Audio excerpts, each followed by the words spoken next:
Bonsoir à tous et bienvenue dans cette nouvelle édition d'Un cœur qui écoute, sur KTO tout simplement, comme chaque semaine. Alors, nous partons cette fois, ou plutôt nous faisons venir un petit bout de Suisse avec le père Joël Pralon. Bonjour père. Bonjour à tous. Voilà. Donc, on va entendre votre petit accent chantant, et moi je vais essayer de ne pas le reprendre. Ça fera de la pub pour le Valais. Voilà. Ouais. Alors, soyez le bienvenu. Merci. Vous êtes valaisan. Exactement, voilà. Dans les montagnes, né au pied des 4000, magnifique. Voilà. Et puis là, actuellement, vous êtes supérieur du séminaire de Sion, du diocèse de Sion, mais qui se trouve à Fribourg. À cause de la faculté de théologie, oui. Voilà. Fribourg, Sion, c'est pas les mêmes points quand même. 1h30, tu n'as pas besoin de prendre de métro, c'est plus simple, on traverse les montagnes. Et côté mentalité, génial. Ils sont un peu différents, les Fribourgeois, non? En Suisse, vous savez, avec le consensus, on s'entend partout. On a toujours une solution à tous les problèmes. On descend presque jamais dans la rue, malheureusement ou heureusement, je ne sais pas. Oui, mais enfin, vous descendez dans la rue, puis après, il faut remonter. C'est pour ça que c'est on descend pour aller au bistrot, surtout. C'est là qu'on se retrouve. C'est beau, ça c'est une belle vie. Vous avez publié un livre qui s'appelle Sous nos vents, aux éditions Cabedita. Oui. Voilà, où notamment, vous racontez une partie de votre vie qui consiste à aller un petit peu aux quatre coins du monde, oui. Notamment au Brésil ces derniers temps. Exactement. Pour être complètement immergé dans la pastorale. Oui. Ce qui fait qu'en tant que directeur d'un séminaire, vous n'êtes pas juste là à faire du savoir livresque et cérébral, mais du terrain. Parce que je suis un pasteur, un curé 4x4, qui va jusqu'au sommet des montagnes, puisque j'ai été curé aussi autant en plaine que dans une vallée, et j'aime aussi l'aventure, j'aime découvrir d'autres cultures, puis surtout ce que vit l'Église. Et depuis quelques années, je suis souvent invité au Brésil notamment, pour développer des sujets dans les séminaires, dans les festivals de famille. L'été dernier, je suis allé même dans une prison, la prison de Rio, avec des séminaristes, un moment très très fort, avec un parfum d'évangile, des hommes qui ont même tué dans les favelas et qui rencontrent le Christ en prison, c'est beau. Pas du tout dans la bonne morale ni la bonne doctrine, mais le Christ est là, c'est un parfum d'évangile qui s'échappe de ces prisons. C'est vraiment un enseignement, oui. Alors, comme on le fait dans ce genre d'émission, je vais vous demander de nous lire un extrait de texte que vous avez choisi. Et qui me correspond bien, oui. Tiré de Sagesse d'un pauvre d'Éloi Leclerc, c'est François d'Assise qui parle à Frère Léon sur l'évangélisation. Le Seigneur nous a envoyé évangéliser les hommes. Mais as-tu déjà réfléchi, Léon, ce qu'est évangéliser les hommes? Évangéliser un homme, vois-tu, c'est lui dire « Toi aussi, tu es aimé de Dieu, dans le Seigneur Jésus ». Et pas seulement le lui dire, mais le penser réellement.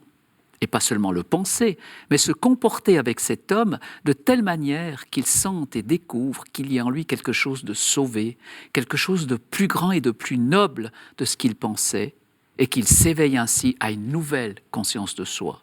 C'est cela, lui annoncer la bonne nouvelle. Tu ne peux le faire qu'en lui offrant ton amitié. Une amitié réelle, désintéressée, sans condescendance, faite de confiance et d'estime profonde. Il faut aller vers les hommes. La tâche est délicate. Le monde des hommes est un immense champ de lutte pour la richesse et la puissance, et trop de souffrance et d'atrocité leur cachent le visage de Dieu. Il ne faut surtout pas qu'en allant vers eux, nous leur apparaissions comme une nouvelle espèce de compétiteurs ou de supérieurs. Nous devons être au milieu d'eux les témoins pacifiés du Tout-Puissant, des hommes sans convoitise et sans mépris, capables de devenir réellement leurs amis. C'est notre amitié qu'ils attendent, une amitié qui leur fasse sentir qu'ils sont aimés de Dieu et sauvés en Jésus-Christ. Voilà. C'est votre feuille de route? Quelque part, oui. J'aime annoncer l'Évangile, j'aime rencontrer l'humain, j'aime sentir ce parfum d'Évangile dans l'humain, ce Dieu qui parle à travers de l'humain, cette théologie du peuple qui doit être confrontée à la théologie d'Emmanuel. C'est très important que l'Église écoute. Pour aussi. En parler et en parler bien, il faut à un moment peut-être avoir fait une rencontre? Eh bien oui, étant déjà enfant, j'ai eu la chance d'avoir une famille chrétienne dont la maman m'a vraiment transmis cette foi. Mais je voulais déjà être prêtre à l'époque, puis soignant, infirmier. Mais comme je ne travaillais pas à l'école, ma tête était remplie de pensées, de rêves, d'aventures. Enfin, j'étais un leader, un meneur d'équipe, déjà souvent pour la bagarre. Et je ne travaillais pas à l'école, ce qui m'a valu de refaire 2 ans d'école primaire, si bien qu'à 14 ans, on a dit « Mais qu'est-ce qu'on va faire de toi ?» Et j'ai dit « Je veux être soignant, je veux soigner les malades et je veux être prêtre. Et il arrive à un moment donné qu'on tombe sur la bonne personne, c'est un enseignant, un professeur, qui vous comprend et qui, à un moment donné, je m'étais dit, pour lui, je vais travailler. Et j'ai travaillé pour lui, puis après pour moi. Et j'ai pu continuer à suivre pas mal d'études et à devenir soignant, infirmier en psychiatrie et prêtre, effectivement. Si on fait un petit arrêt sur image, pourquoi une période aussi rebelle, aussi violente? Parce que je suis encore aujourd'hui un rebelle, je pense que c'est mon caractère, il y a quelque chose en moi de l'ado qui n'est pas mort, tant mieux, parce que ça me donne de rencontrer beaucoup de jeunes et d'ados de par le monde. J'étais à l'île de la Réunion au mois de janvier pour rencontrer des ados. Voilà, enfin, on est ce qu'on est. Je pense que ça a été un arrêt sur image, exactement. Parfois, il y a des personnes qui allument ça chez vous, la confrontation avec la violence, je ne sais pas moi, de ses frères et sœurs, du milieu dans lequel on est, à l'école ou autre. C'est ça qui est un petit peu semé chez vous, cette rébellion? Je ne sais pas d'où elle vient, mais j'ai toujours été un peu ce rebelle, leader, qui fait qu'aujourd'hui, je continue de l'être, un peu critique comme ça. Mais à l'époque, vous cassiez pour casser, plus jeune, et aujourd'hui, c'est plus secouer pour construire autre chose? Ouais, peut-être quand on est enfant, on casse des fois pour casser. Moi, j'avais énormément d'énergie à revendre, quoi. J'étais le dernier de famille, donc je me bagarrais souvent avec mes deux grands frères, donc j'avais jamais le dessus, évidemment, mais ça m'a formé les abdos, l'ado qui est en moi, et les anticorps aussi, pour me battre contre les contrariétés, les contradictions de la vie. Ça, c'est sûr. Et ça m'a projeté dans le monde hospitalier. Pourquoi, ayant connu moi-même des difficultés, on est conduit à aller vers les gens qui ont des difficultés. Comme aujourd'hui, je suis venu en soignant en psychiatrie. Et là, j'ai fait une expérience du vivant qui était assez extraordinaire. Un patient au creux d'un lit d'hôpital, quel qu'il soit dans la société, il réagit comme un enfant, il pleure comme un enfant, il a besoin d'être consolé comme un enfant. Et je me disais, mais finalement, qu'est-ce que l'homme ? Si ce n'est que l'homme est un enfant en quête d'un plus grand, en quête de père, en quête de mère. C'est finalement cet enfant de Dieu qui cherche un sens à sa vie, un absolu. Et je m'étais dit, mais moi, je vais aller réveiller cet enfant qui dort, cet enfant qui crie, et qui parfois, et souvent, n'a pas de réponse. Et je faisais l'expérience d'un mot que j'ai encore jamais compris aujourd'hui, parce qu'il est philosophique, de ce qu'on appelle l'âme. Il y a ce plus dans l'homme qui finalement est apaisé que lorsque quelqu'un de plus grand lui répond et ce quelqu'un lui dise qu'il aime. On peut redonner la santé à quelqu'un, mais on ne peut pas lui donner un sens et une raison valable d'exister. Et je pense qu'on est dans une société où tout le monde est en quête d'une raison valable d'exister et souvent ne la trouve pas. Et moi, j'aime rejoindre cet être humain pour être le témoin de cette réponse, de cette quête de sens. Est-ce que vous l'avez trouvé pour vous déjà ? Moi, je l'ai trouvé, je pense. Comment ? J'ai été très longtemps en doute, je dirais vers l'âge de 30 ans. Et là, lors d'une retraite... Vous en avez à peine le double ? À peu près, oui. Et là, j'ai vécu une expérience spirituelle forte lors d'une retraite. Et là, j'ai fait vraiment une rencontre, je dirais, qui relève d'un visage de miséricorde, parce que je pense que je ne m'acceptais pas très bien qui j'étais. Puis, je doutais beaucoup de mon travail, du fruit qu'il portait. Je me disais toujours, mais que finalement, ça portait peu de fruits. Et dans cette... À cet âge-là, vous êtes encore à l'hôpital ? Non, je suis déjà prêtre. Pardon, c'est déjà C'est-à-dire que j'ai été ordonné et je me suis converti 2 ans après l'ordination, c'est pas mal. Hein. Oui, il était temps. Ah ouais, c'était le dernier moment. Mais là, j'ai vraiment pris conscience de ce Dieu qui me disait, pourquoi tu veux toujours faire et réussir ? Laisse-toi faire, laisse-toi aimer. Et vous vous souvenez à quel moment, sur quoi ? Sur un texte ? Sur un échange ? C'était une nuit d'adoration, puis c'est cette parole d'évangile qui m'est venue en tête. En fait, rien n'est impossible à Dieu. Et Marie dit oui. Et là, je sentais que j'étais un hyperactif, que je suis toujours, je pense, mais un hyperactif qui voulait réussir par lui-même et qui certainement faisait écran à Dieu. Et là, c'était cette parole, pour moi, c'était une nouvelle naissance, quoi. Puis depuis, aussi à travers des communautés, des personnes qui ont été des témoins sur mon chemin, j'ai appris à me laisser davantage faire qu'à vouloir faire. Quelle est aujourd'hui votre relation avec Jésus, avec Dieu, avec Marie ? Eh bien, elle se vit comment ? Le Christ, c'est l'ami qui est toujours là. Je me remets entre ses mains, qui me montre le Père, et le Père est celui qui me montre vraiment mon chemin. Je suis très sensible à la dimension du Père Providence. Dieu a tout ce qu'il faut pour nous, mais ce qu'on lui demande, de nous montrer le chemin. Je pense que ce qui manque à notre société occidentale, très rationaliste, c'est ce cœur d'enfant. Alors comme j'ai un corps d'ado, voire d'enfant, c'est peut-être beaucoup plus facile pour moi que dans certains moments difficiles de dire ben voilà, je ne comprends plus rien, je remets tout entre tes mains. Et il y a toujours une réponse. Et la réponse, elle arrive comment ? Mais je n'ai jamais été privé de réponse. Ça peut être un événement, ça peut être une personne, ça peut être une intuition, mais je sais comment avancer. Et comment vous faites à partir des 3 éléments que vous venez de donner pour bien sentir ou voir ou comprendre que c'est la main de Dieu et non pas votre intelligence et votre imagination qui modèlent les signes pour... Mais voyez, votre réponse trahit ce que je disais tout à l'heure. Vous êtes trop rationaliste dans votre question. Et vous êtes en France ? Eh ben oui, je suis en France. Oui, alors ça, je connais la France, hein, merci, qui est un pays avec une richesse d'église extraordinaire, donc j'aime beaucoup la France, mais je pense que la manière dont vous posez la question, il n'y a pas de réponse. Soyez un enfant, puis vous comprendrez. Faites confiance, arrêtez-vous. Remettez tout entre les mains de Dieu, mais alors lâchez, ne reprenez pas, et vous verrez que Dieu répond. Alors ça, je puis vous assurer. Je donne des cours à l'école des catéchistes, là à Fribourg, chez moi, et pendant tout un cours aux futurs catéchistes, j'aurais parlé de l'expérience de la providence, comment faire confiance et remettre. Mais c'est assez beau, parce que plusieurs de ces messieurs et dames, la fois suivante, m'ont dit « on a essayé et ça a marché ». Je dis, ben voilà, vous avez compris le truc. Pourquoi se faire tellement de soucis, puisqu'on a un Dieu qui prend soin de nous ? Et moi, c'est ce message simple que j'aimerais transmettre aux autres. Alors, en choisissant, en acceptant de suivre cette route, ce chemin, est-ce qu'il vous est quand même arrivé de temps en temps de vous retrouver un peu sur une voie de garage ou sur un cul-de-sac ? Oui, mais avec Dieu, les cul-de-sac, c'est comme les sas.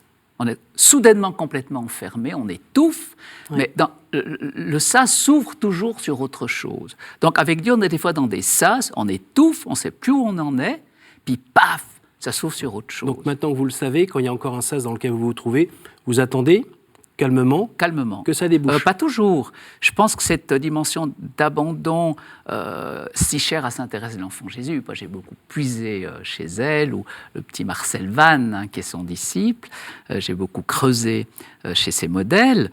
La dimension de confiance n'enlève pas le stress, n'enlève pas parfois la panique, hein, dans certaines situations. Mais au bout du compte, parce qu'on n'est pas maître de nos émotions. Heureusement, je suis un être émotif et je suis très réactif à tout ce qui se passe, donc je ne peux pas empêcher l'angoisse et la panique, mais ensuite c'est le regard de foi qui prend le relais, c'est le gouvernail, en me disant mais il va se passer quelque chose, et il se passe toujours quelque chose. Mais quand même, depuis, mettons là, une trentaine d'années, à force de se retrouver à peu près dans les mêmes cadres, circonstances, de petites phases de désert, puis tout d'un coup, pouf, la lumière arrive, il n'y a pas au bout d'un moment où... on arrive un peu à calmer justement cette angoisse, non, ce stress. Non, chez moi pas. Ouf, je suis un éternel émotif, j'ai jamais pu me maîtriser. Des fois, je contrôle pas toujours ce que je dis, ce qui me rend pas toujours service. C'est ce que je vois depuis le début de l'émission. Hein, voilà. Alors, donc vous avez tout compris. Voilà. Vous voyez donc que ceux qui sont comme moi puissent s'identifier, et je leur dis, mais on arrive à avancer. On arrive à avancer, et je pense que c'est peut-être les émotifs qui ont plus de cette capacité à entrer dans cette dimension d'abandon que les rationalistes qui veulent tout maîtriser d'abord, tout comprendre avant de s'engager. Et puis parfois, ils ne s'engagent pas. Alors, on parle souvent de la distinction entre le psy et le spi. Oui. Comment vous vous situez, vous, là-dedans ? Alors, c'est une notion qui m'est très chère, hein, parce que je travaille beaucoup là-dessus, d'où mon dernier livre « Apprivoiser son corps ». Pour moi, c'est très important de ne pas faire de confusion. Il fut un temps, on a couru le danger, hein, de penser qu'il fallait prier puis Jésus guérissait. Non, c'est les médecins qui guérissent. Par ailleurs, la dimension spirituelle nous aide à éprouver dans nos difficultés, dans notre maladie, dans notre mort, Dieu comme puissance de vie, comme force. Il est de notre côté et il nous aide même souvent à entrevoir la mort comme une porte qui s'ouvre sur la vie. Aucun médecin ne peut nous donner cette dimension-là. De la dimension vraie, nous met Dieu dans le cœur et il y a quelque chose qui se transforme. Mais nous restons des êtres blessés. Mais avec Dieu, au lieu d'être repliés sur une blessure ou sur nos peurs, on va faire de nos blessures des chemins vers les autres, on va les dépasser, on va en faire des charismes. Je dis toujours, aux séminaristes, je leur dis, vos charismes naissent dans vos blessures. Si vous ne voulez pas voir vos blessures, vous allez fabriquer des qualités que vous n'avez pas. Parce que c'est là, c'est dans ces blessures-là, sur la croix, que Jésus est venu nous chercher et nous rejoindre. Donc il ne faut pas en avoir peur. Il faut être clair et vrai avec soi-même. Et ça, justement, vous qui êtes enseignant, ce n'est pas juste un texte, c'est quelque chose que vous avez expérimenté ? C'est expérimenté parce que c'est dans l'Évangile, je l'expérimente.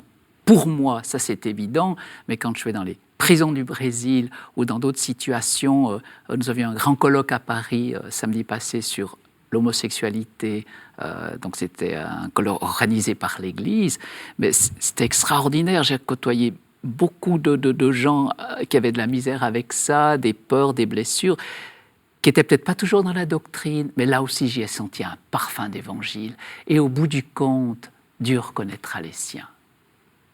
Voilà. Dites-moi, les jeunes gens, les jeunes hommes qui viennent en Suisse, donc du côté du séminaire de Sion, Oui.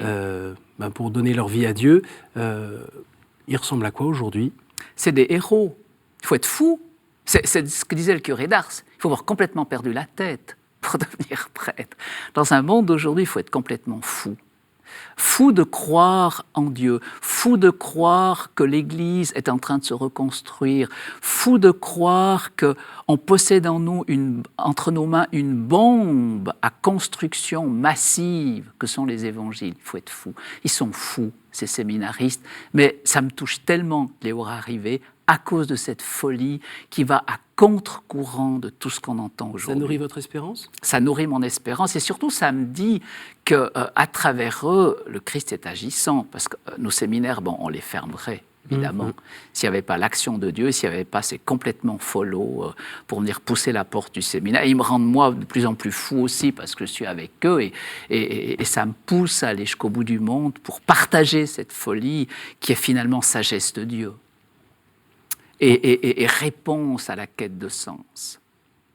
Donc bientôt vous allez être folle en Christ à marcher sur les routes du Valais pour annoncer la bonne nouvelle à tous ceux que vous croisez ? Il faut bien préciser pour les téléspectateurs, folle en Christ, ce n'est pas au féminin. C'était une formule des pères de l'Église. Alors aujourd'hui, je dirais fou en Dieu, mais surtout fou de Dieu. Je pense que plus je vieillis, plus je suis fou de Dieu, effectivement, avec tous mes défauts, avec mes rêves. Vous avez besoin de l'annoncer ? Ah, mais moi, je crève si je n'annonce pas l'Évangile. Je crois que c'est Saint Paul qui disait à peu près quelque chose comme ça. Malheur à moi si je n'annonçais pas l'Évangile. Moi, je veux l'annoncer au-delà de la doctrine. Là, je provoque un petit peu en disant ça, mais vous savez, dans l'Évangile, Jésus dit à un moment donné, ceux qui auront pensé enseigner en mon nom, il leur dit à un moment donné, éloignez-vous de moi, vous qui faites le mal. Et parfois, on croit annoncer au nom du Christ et on est complètement à côté de ses pompes. Et des fois, on peut enfermer les hommes en croyant annoncer au nom du Christ. Il faut leur annoncer l'Évangile. Et comme le petit texte de François d'Assise, il faut les aimer. C'est la clé de l'annonce. Si on ne les aime pas, si on vient en supérieur en leur disant « voilà ce que dit l'Église, si tu n'es pas dans ce que dit l'Église, tu es complètement à côté », on les enferme et on ne les aime pas. Et c'est pas ça l'Évangile. Comment vous faites pour annoncer l'Évangile ? Je viens de le dire. Oui, mais comme ça, vous allez de temps en temps sur des places publiques pour trouver des gens qui sont là, qui attendent, Je vais vers les gens viennent à moi, ça dépend tout des circonstances. Pour vous répondre, relisez les disciples d'Emmaüs, Jésus va à la rencontre, il leur dit pas « espèce d'idiot, vous n'avez rien compris », quoi. Il les accompagne, il pose les bonnes questions, c'est ça la pastorale. Quand il rencontre la femme samaritaine au bord du puits, il dit « dis donc, t'as eu 6 mecs, ma fille, assieds-toi là que je te dis ce qu'il faut faire pour être heureux ». Il lui dit « donne-moi à boire, j'ai besoin de toi ». Et il lui dit surtout « si tu savais le don de Dieu qui est en toi, si tu savais ». Et là, ça commence bien parce qu'on part du positif. Tandis que dès qu'on veut faire des leçons aux autres, parce qu'on veut se rassurer soi-même derrière la loi, c'est là qu'on enferme l'homme, et ça, c'est pas ma manière de faire. On a besoin de la loi quand même. Ah, mais la loi, c'est juste un panneau indicateur. Vous me parliez du Valais tout à l'heure, vous êtes allé dans les montagnes, vous avez vu qu'il y a des petits panneaux qui vous indiquent à droite, à gauche, si tu vas là, tu te casses la gueule, si tu vas là, c'est le bon chemin. Bon. Mais c'est mieux, en France, c'est mieux... Non, c'est mieux indiqué en Suisse. C'est aussi si on va au Mont Blanc, c'est pareil. Hein. Mais voyez donc, la doctrine de l'Église, c'est juste des petits panneaux qui indiquent des directions. Mais c'est l'humain, c'est l'homme qui choisit son chemin. Et parfois, il n'y a plus de panneaux parce qu'au-dessus des glaciers, on a 3000 mètres. Tu dois choisir toi-même, ton chemin et ta seule boussole, c'est l'intuition ou c'est l'Esprit Saint. Et il y a des situations humaines, il n'y a plus de doctrine. Il n'y a que l'Esprit, ça je cite le pape, hein, il n'y a que l'Esprit Saint qui peut te montrer le chemin qui te correspond le mieux pour arriver au sommet. C'est quoi le sommet? C'est Dieu, c'est l'amour. C'est l'amour. La doctrine, elle est au service du sommet, mais elle n'est pas le sommet. Et des fois, on confond les deux, malheureusement. Quand on lit le catéchisme de l'Église catholique, très souvent, on voit qu'il n'y a pas de réponse. Il n'y a pas de réponse à quoi? À certaines questions qui sont posées, l'Église ne dit pas « faut faire ci, il faut faire ça ». Si, elle dit à tout moment, il faut faire ci, il faut faire ça. À certains moments, elle ne le dit pas. Elle dit plutôt « faut éviter de faire ci, éviter de faire ça », mais elle n'a pas forcément la réponse à chaque fois. Certainement, et puis heureusement, c'est là où intervient le rôle pastoral. C'est, comme dit le pape François, il y a des situations où le prêtre doit prier l'Esprit Saint pour l'aider à aider la personne à trouver son chemin. Mais la clé, le choix, c'est la conscience de la personne. C'est ni l'Église ni le pasteur. Et il faut être très délicat. Souvent, dans la pastorale, on est trop pressé. On voudrait donner les réponses avant que Dieu ne les donne. Et là, des fois, on peut casser des gens comme ça. Et de toute façon, qui peut dire être arrivé au sommet d'un 4000 ? Je parle au niveau spirituel. Même pas moi. Même pas moi. Donc, quand on a conscience que pour en ramasser d'autres sur le bord du chemin, il faut avoir été ramassé soi-même, on fait de la bonne pastorale. Autrement dit, la parabole du bon samaritain. Vous êtes prêtre? Oui. Vous dites la messe depuis des lustres. Ah, quel bonheur! C'est encore le bonheur? Ah, la messe, c'est compris entre deux baisers. Qu'est-ce qu'il y a entre deux baisers? Il n'y a que de l'amour. Vous avez vu, le prêtre, il baise l'autel avant et après, entre deux, il n'y a que de l'amour. Pour moi, c'est mon pain quotidien. Je ne pourrais pas m'en passer. C'est quelque chose d'extraordinaire. Et c'est là où je prends tout ce peuple. Je ne suis pas tout seul, c'est comme Moïse dans le buisson ardent. Il croit qu'il est seul. Mais il découvre que dans le feu du buisson, il y a tout ce peuple qui claque et qui crève et qui a besoin d'une libération. La foi chrétienne, ce n'est pas la fuite dans le spirituel. À partir du moment où tu es dans le spirituel face au buisson, tu vois ton peuple qui souffre. Et tu vas aller vers ton peuple. C'est ça. On ne peut pas séparer la dimension verticale et la dimension horizontale. Mon petit Jésus à moi, et puis celui qui claque à côté. Non, mon petit Jésus à moi, c'est celui qui claque à côté. Il ne faut pas l'oublier. Après, vous êtes un être humain. J'espère bien. Avec vos fragilités, vous êtes encore pécheur. Oui, j'espère bien. Quand on est prêtre et qu'on est comme ça collé à l'autel et qu'on arrive encore avec ses faiblesses et qu'on est près de la lumière, ça brûle, ça fait mal ou il y a plutôt un baume qui se répand parce que... Oh, vous savez, à mon âge, c'est plus très sensible. Et puis, je veux dire, un beau moment spirituel, je vais vous faire sourire, c'est quand dans mon Valais natal, eh bien, avec des amis, et puis avec des amis prêtres, on débouche une bonne bouteille de Bordeaux, enfin, je voudrais plutôt faire de la pub pour le vin valaisan, et on partage un bon morceau de fromage et de viande séchée, c'est presque divin. Ça, vous ne pouvez pas comprendre, vous n'êtes pas du lieu.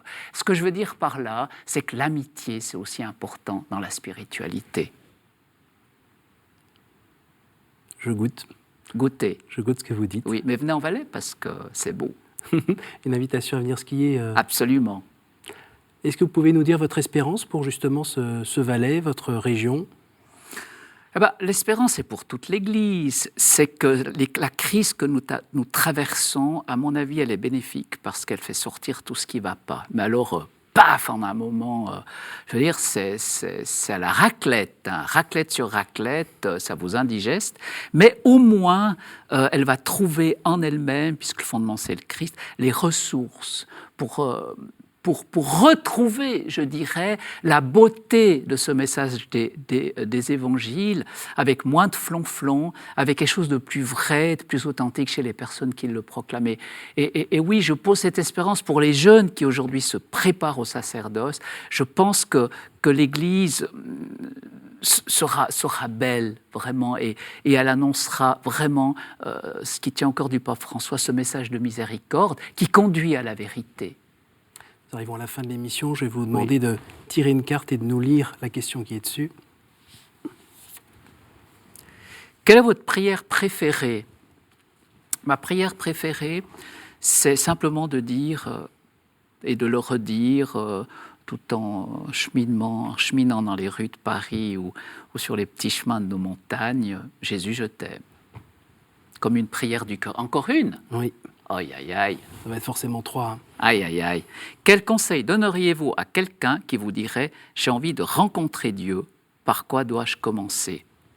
Oui, eh bien, je rencontre beaucoup de personnes qui ont envie de rencontrer Dieu. Il n'y a pas de réponse toute faite, mais c'est cette humilité qui pousse la personne simplement en se mettre en prière, en allant aussi fréquenter des lieux de prière, des lieux où il y a des témoins. Il faut aller interroger les témoins et il faut avoir l'humilité de demander au fond de son cœur, Seigneur, j'aimerais te rencontrer, mais je ne sais pas comment faire. C'est ça aussi un cœur d'enfant.